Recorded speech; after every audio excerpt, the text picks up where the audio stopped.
코리아 트렌치.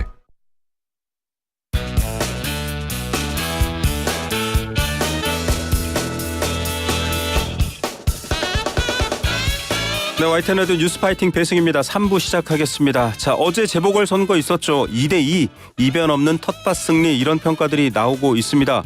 한동훈 대표의 목소리는 어떻게 바뀔까요? 선거 이후에 여러 멘트를 내놓기도 했는데요. 당내 중진입니다. 국민의힘 권성동 의원 연결해서 향후 전망 더 자세히 여쭤보겠습니다. 의원님 안녕하십니까? 예, 안녕하세요. 권성동입니다. 네, 여야 대표까지 총 출동했던 재보궐선거인데 이변은 없었다, 이런 평가가 나오고 있습니다. 어떻게 평가하십니까? 예, 저희들 강화하고 부산 금정구에서 승리했는데 여기 두 지역은 전통적으로 우리 당의 텃밭이거든요. 네.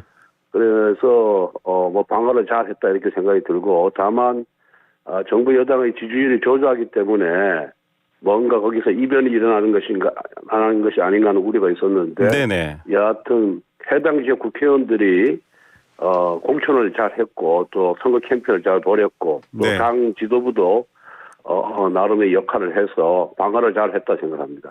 자, 이번 재보궐선거를 놓고 이제 한동훈 대표 체제에서 치러진 첫 보궐선거였는데 한 대표가 6번이나 부산을 찾았고 또 20%포인트 넘게 승리를 했습니다. 한 대표에 대한 리더십 평가가 좀 우호적이다, 이렇게 나오고 있거든요. 어떻게 보십니까? 일단 당 대표 자리라는 건 선거에서 승리해야 네.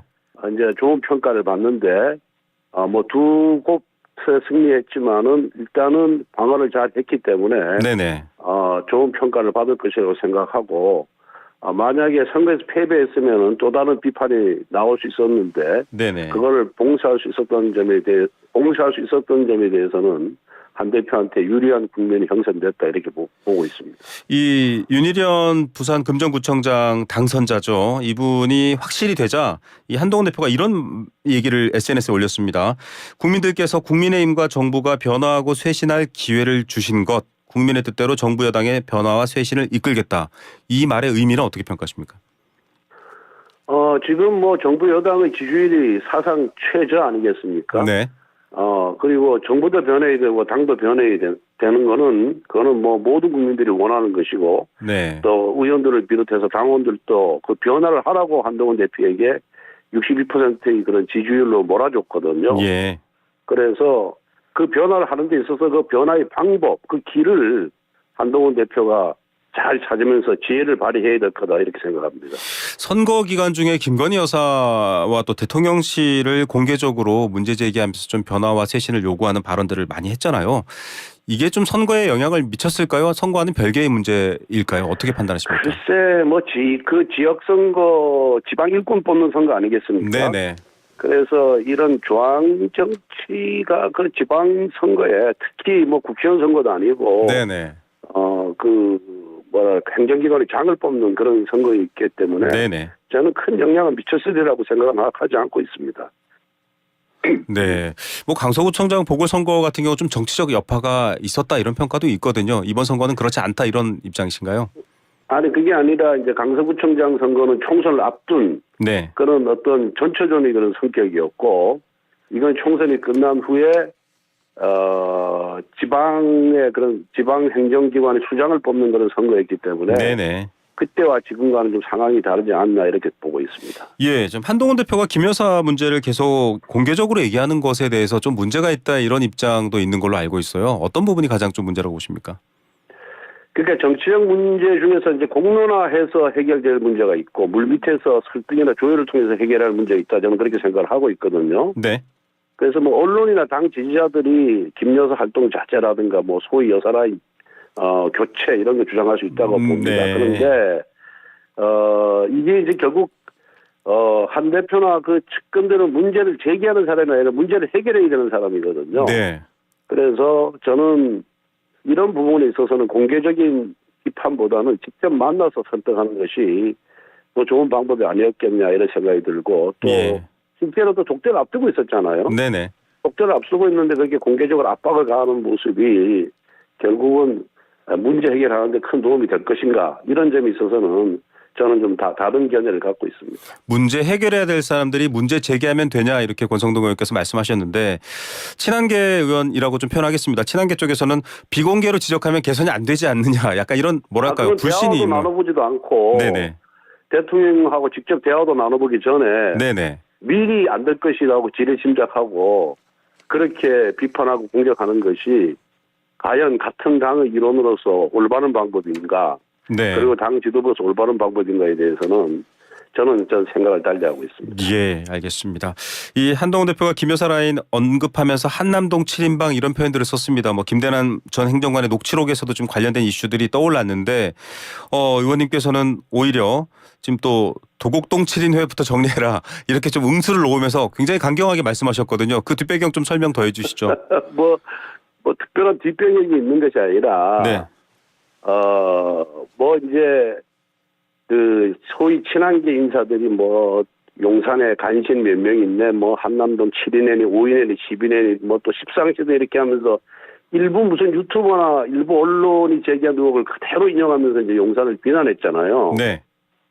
그런데 그 한남동 7인회 지목된 그 사람 중에 나 어느 사람한테 물어보니까 자기는 김 여사 전화번호도 모르고 있다는 거예요. 예. 언급된 사람 중에 한 사람에게 여쭤보셨다는 말씀이세요? 예. 네. 그 이제 그 뭐 이렇게 지라시에 도는 사람들이 있어요. 예. 그래서 이런 언론의 일부 언론의 이런 문제제기도 과도하고 또 이를 인용한 한 대표 측근 그룹도 나는 문제가 있다 이렇게 생각합니다. 예. 그래서 그런 식의 문제 제기가 옳지 않기 때문에 네네. 역지사지해보라는 의미에서 한동훈 측근 그룹을 빗대서 도곡동 7인회라고 이렇게 표현을 한 거예요. 아, 예. 그 지금 뭐 말씀하셨던 그 사설 정보지라고 하죠. 거기에 등장한 이름들하고 직접 통화해서 확인해 봤는데 모른다 이제 이렇게 말씀을 하셨고. 그 이제 사설 정보지기도 하고 또 박글이라고 해서 기자들 사이에 네네. 보는 글들이 있어요. 그렇죠. 거기 예. 7명 이름이 나와요. 네. 그래서 그중에 내가 아는 사람이 마침 옆에 있기에 물어봤더니 자기는 전화번호도 모른다는 거예요. 아, 전화번호도 모른다. 예, 지금 네. 이런 해명과 그래서 얘기가 네. 그런 일부 언론 의혹 제기에 대해서 명색이 당정의 한 대표 측근 그룹들이 네. 대통령을 그런 식으로 비난하고 공격하는 건 저는 옳지 않다. 그래서 그러면 한 대표 측근들은 잘하고 있느냐, 한 대표는 잘하고 있느냐. 네. 그런 의미에서 제가 패러디한 거죠. 예, 패러디를 했다. 안 그래도 예. 뭐 도곡동 7인회는 누굽니까 여쭤보려고 했는데 그냥 패러디다 이렇게 답을 해주시는 거네요. 저도 만들려면 충분히 만들 수 있죠. 7명 네. 명단은. 네네. 알겠습니다. 그런 식으로 지라시를 만들기 싫은 거죠. 예. 예.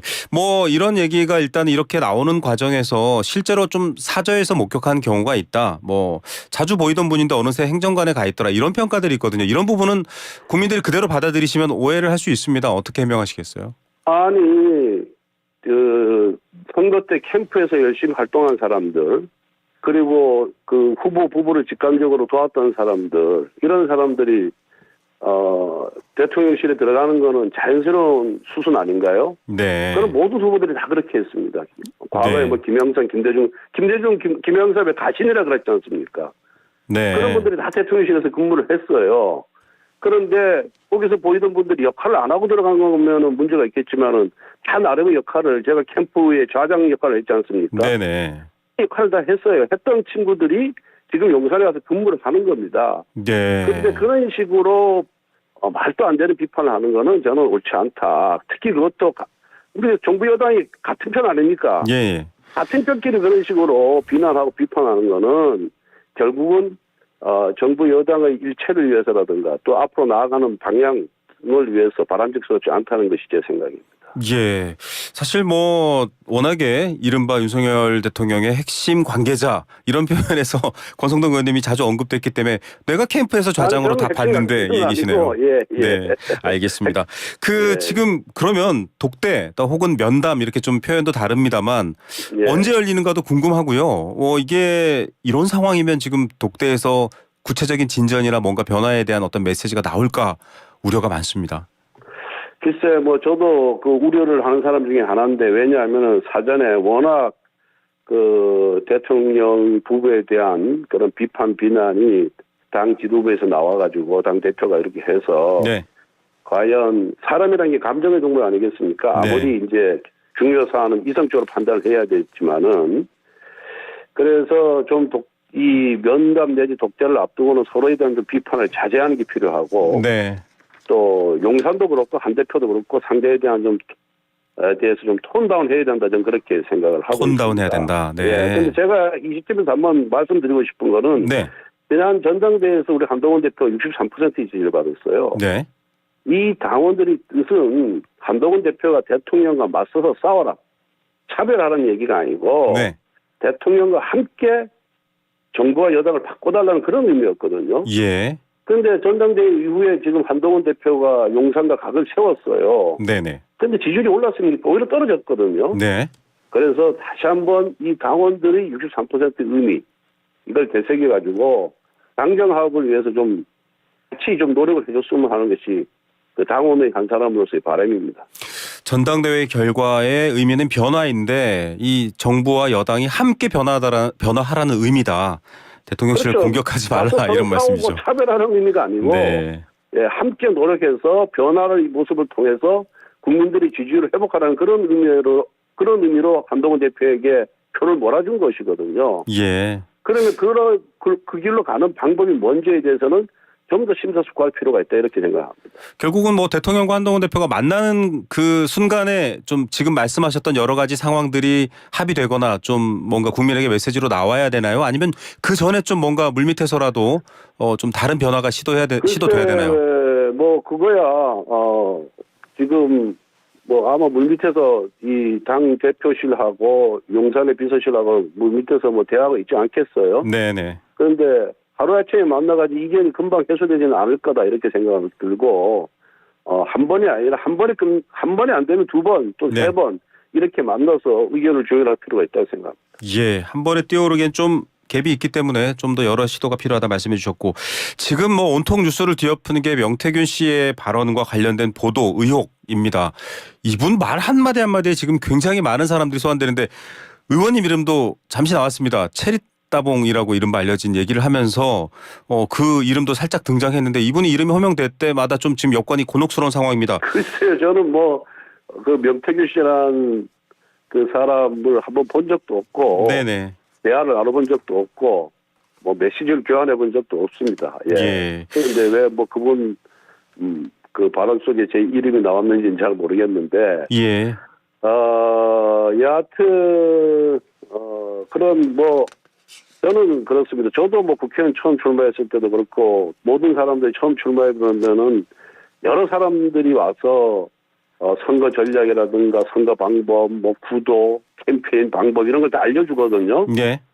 그럼 처음 나오면 잘 모르니까 여러 사람 의견을 듣습니다. 네. 예. 그래서 그 중에서 뭐 어떤 선택을 하느냐는 건 이제 후보의 그런 결정 사항인데 그렇게 윤 대통령을 도왔던 많은 분 중에 한 분이 아니었었나, 나는 그렇게 생각이 들고, 예. 대통령 부부와 명태균 씨의 관계에 대해서는 저는 아는 것이 없기 때문에, 예. 더 이상 뭐 말씀드릴 건 없습니다. 그러니까 이분이 뭐 지금 의원님께서는 또 과거에 또 여러 가지 어떤 수사에 대한 경험도 있으실 텐데 나는 안 건드리면 까지도 않는다. 건들지 마라. 모르면 김 여사나 윤 대통령에게 물어보고 건드려야 될지 말지 알아야 된다. 이런 표현을 쓰거든요. 그거 어떻게 보십니까? 뭐 그 명태균 씨 그런 말 한마디 언급에 대해서 네네. 정치권이 그렇게 민감하게 반응하는 것 자체가 저는 문제가 있다, 이렇게 생각을 반응하는 하고 것 있습니다. 자체가 문제다. 예.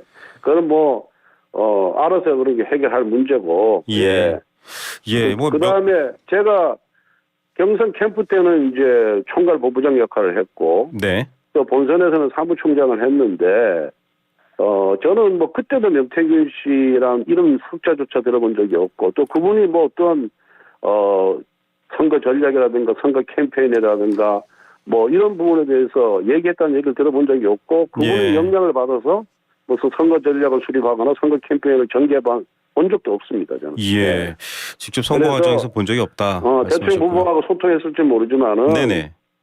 그런 의견이 우리 선거 캠프에 네. 뭐 전달이 되거나 반영된 적은 없다는 말씀을 분명히 드리고, 예. 그리고 또 뭐 그분에게 여론조사를 의뢰한 적도 전혀 없습니다. 예. 장해찬 전 최고위원이 말한 것처럼 그분의 의혹에 대해서 실체적인 뭔가 액션이나 결과가 있었던 건 아니다라는 맥락과 같은 의미인 것 같고요. 그 앞서 말씀드렸던 체리따봉 얘기이지 권성동 의원을 직접 언급한 건 아니라는 점 다시 한번 말씀드리고요. 네. 뭐 어쨌든 대화 내용이 공개가 돼서 지금 뭐 오빠가 뭐 대통령이냐 친오빠냐 이런 이제 공방도입니다. 대통령실의 해명은 친오빠다라는 얘기인데 이 해명에 대해서 좀 여권 내에서도 아니 그렇게 해명하면 어떡하느냐. 이게 지금 친오빠에도 문제고 대통령이면 더 문제다. 이런 입장이거든요. 이거 어떻게 보십니까? 글쎄 뭐 비판하려면 뭘로는 비판을 못 하겠어요. 네. 그렇지만은 이런 사적 대화를 공개한 것 자체가 좀 부적절하다 이렇게 보고 네. 또 이걸 갖고 뭐 차별적인 의혹으로 키우는 전 언론도 좀 문제가 있다. 네. 그렇게 보고 있습니다. 이게 뭐 누가 오빠냐라는 보고보다는 여사가 이렇게 대화를 나누는데 좀 주변에서 이런저런 선거 관련해서 아까 말씀하셨다시피 뭐 홍준표 시장도 말씀하셨습니다만 여러 사람들이 오는데 좀 누가 걸렀어야 되지 않느냐. 이런 사람과 카톡이 남을 정도로 놔둔 것 잘못 아니냐. 이런 지적도 있습니다. 그러니까 비판하려면 한도 끝도 없고요. 네네. 그런데 선거 때는 한 표 한 표가 다 귀중하고 네. 그리고 또 명태균 씨 인터뷰 내용을 보니까 나름의 어떤 선거 전략이라든가 선거 구도에 대한 의견은 아주 그럴듯하더라고요 보니까. 예. 그러니까 뭐 그런 이제 의견을 듣다 보니까 조금 뭐랄까 좀 더 그 당시에 신뢰하지 않았었나. 그러다 보니까 문자 교환이 많지 않았었나. 저는 그렇게 생각을 하고. 예. 여러 선거 과정에서 벌어지는 일 중에 하나다 이렇게 말씀하셨고요. 이거 선거 때 보면은 저도 처음 나갔더니 수많은 사람들이 와서 전부 다 선거 전문가예요. 예. 근데 그분들이 얘기하는 걸 안 들어줄 수도 없거든요. 네네. 다 알겠습니다. 정책을 해드려야 되거든요. 예. 다 규정한 한 표를 갖고 있기 때문에. 예. 알겠습니다. 그런 후보나 후보 가족들이 고충이 있었다는 것도 좀 우리 국민들께서 이해하실 필요가 있다고 생각합니다. 네, 알겠습니다. 그리고 민주당 얘기 한 건 더 여쭤봐야 될 것 같습니다. 일단 텃밭 선거에서는 2대2 비겼습니다만 이재명 대표 재판을 놓고 재판 지연 비판 나오고 있잖아요. 지금 선고가 다음 달로 예정돼 있습니다. 어떻게 보십니까? 예. 여보세요? 네네, 어떻게 보십니까? 뭐 이제 이재명 대표가 뭐 재판 불출석하거나 뭐 재배당 요청하면서 재판 지연시키고 있잖아요. 네네. 그리고 뭐 이제 보면은 민주당이 지금 최근의 행위는 전부 하나의 대전략 하에서 지금 수행되고 있는 거예요. 네, 뭔가요? 우선 대통령 탄핵시켜서 조기선 대선 치르고 그리고 대선에서 민주당 승리해서 이재명 대표 갖고 있던 사법 리스크를 털어버리겠다. 네. 다시 말씀드려서 선거로 범죄를 덮겠다는 것이 지금 민주당의 일관된 노선입니다. 예. 그런데 만약 11월에 1심에서 유죄 판결이 나오면 이재명 대표에 대해서 이런 네네. 대전략이 이제 어그러질 수밖에 없거든요. 예. 그러다 보니까 뭐 최대한 재판 늦추면서 이제 어떻게 그동안 급격한 정세 변화가 일어나기를 바라고 있는 것이 아닌가. 네. 이런 생각도 들고 그다음에 또 계속해서 뭐 이 윤석열 정부가 계엄을 할 줄 모른다고 계엄한다고 계속 계엄론을 불을 네네. 짚었잖아요. 그 왜 계엄론을 불을 짚었을까요? 그 뭐 근거를 내놔라라고 할 때 아직 뭐 실체적인 건 나오지 않았습니다만. 있지 않습니까? 저는 이재명 대표 1심 선고일을 기점으로 해서 네네. 민주당이 어떤 다른 저는 다른 수단을 사용해서 네. 이 나라를 좀 혼란스럽게 하려고 하는 그런 의도에서 그런 계엄론을 계속해서 주장한 것이 아닌가 그런 저는 의심도 갖고 있습니다. 결국은 탄핵이나 정권 교체의 의도가 핵심에 있다 이렇게 평가를 하셨네요. 네, 오늘 말씀 여기까지 듣겠습니다. 예, 감사합니다. 예, 다음에 또 저희가 한 번 더 이야기 여쭙도록 하겠습니다. 지금까지 권성동 의원이었습니다.